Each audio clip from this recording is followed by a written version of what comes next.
The liver is the organ that makes cholesterol.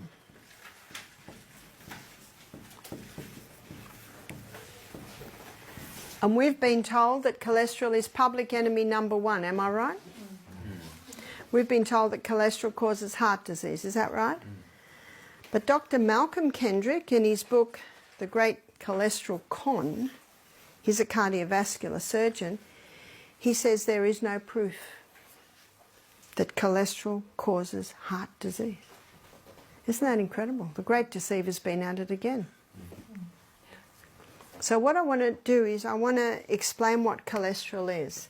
80% of the cholesterol that the liver makes is made from glucose, and 20% of the cholesterol that the liver makes is made from fat.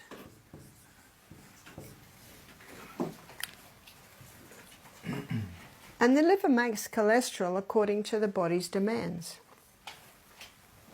The two main cholesterols are high-density lipoprotein and low-density lipoprotein. And we've been told that high-density lipoprotein is the good cholesterol and low-density lipoprotein is the bad. Yep. But the body doesn't make bad things. It has a role. So the reason why high-density lipoprotein is being called the good cholesterol is because it is the carrier. And it is the carrier of excess cholesterol back to the liver. Whereas LDL, its role in the body is that of a repairer and a rebuilder.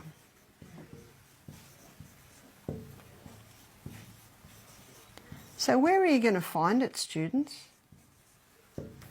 Clogging the arteries. Wherever there's a need for repair and rebuilding. Can you see that?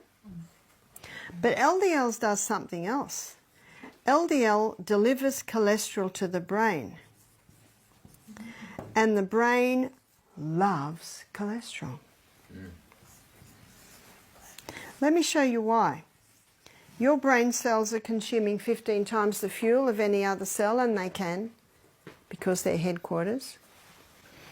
But glucose burns at 4 calories per gram.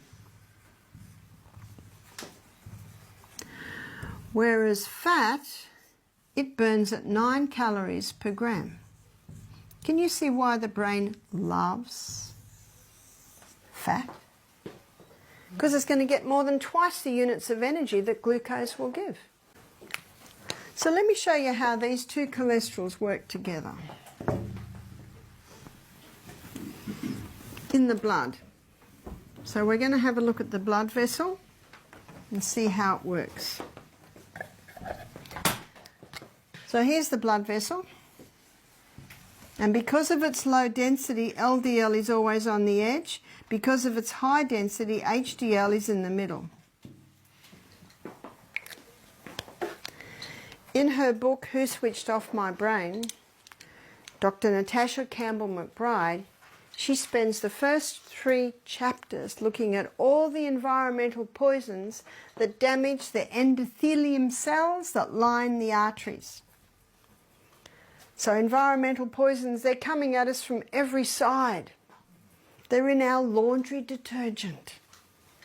If you can't find a biodegradable laundry detergent, use sodium bicarbonate. That's cheap. That's easy. We had a man do our program who had orange curly hair, lots of it, big orange beard. He said, I use sodium bicarbonate for everything. I wash my hair, I wash my beard, I wash my clothes, I wash my body with sodium bicarbonate. Wash my teeth with sodium bicarbonate. Do you know in the old days, they'd go down to the river and wash their clothes. Do you know what they washed their clothes with? Water. They'd scrub it and beat it and scrub it, put it on the line, beautiful white clothes, smelling beautiful. The sun has purified it. We seem to have this mentality, we've got to scrub and clean everything with all this foam. It's all chemicals. And when we wear those clothes, there's residue of those chemicals in those clothes, and our skin takes it in. These environmental poisons are coming from everywhere. What you're putting on your skin, your clothes, the fabrics that your clothes are made from. The polyesters, the acrylics and the nylons. Those little chemicals are coming in, they get into the blood and they damage the arterial wall. Chemicals on the food, chemicals in the air. They're everywhere, they're everywhere. Mercury fillings, the mercury. Mould in the house, it can damage, it can damage. So what's going to plug up the holes, student? LDL.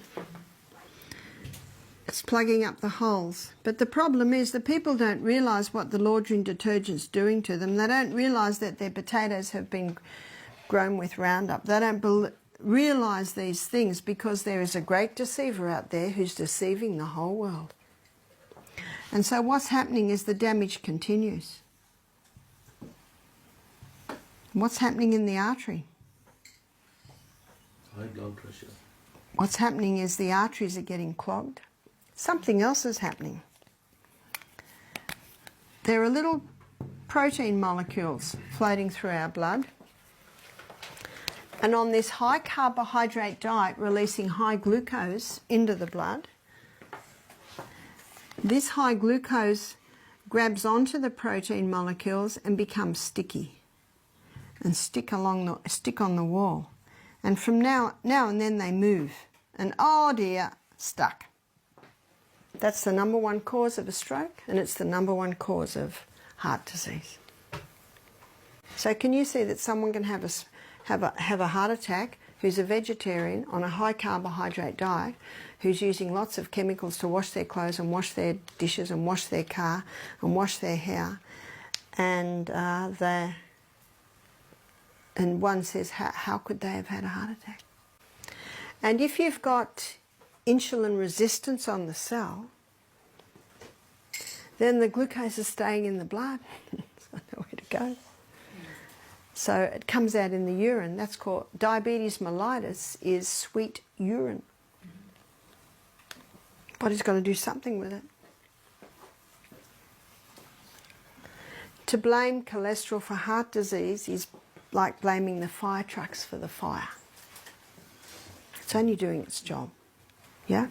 Is it also true that hybridized wheat, modern wheat, can do the damage to the blood vessels that we're talking about here?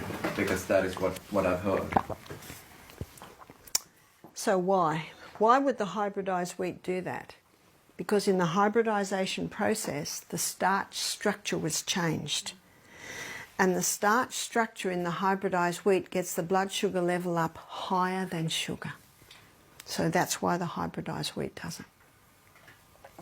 And how many of these are hybridized wheat? And how many of these is a combination of hybridized wheat and sugar? All your pastries, of course, sugar, but even your savoury pastries have sugar in it for the yeast to grow.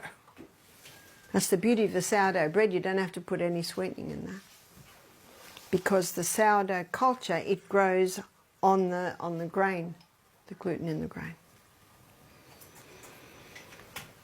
It's the #1 killer in the world today, heart disease. But can you see it's not one thing that's causing it? It's a whole lot of things. A whole lot of things.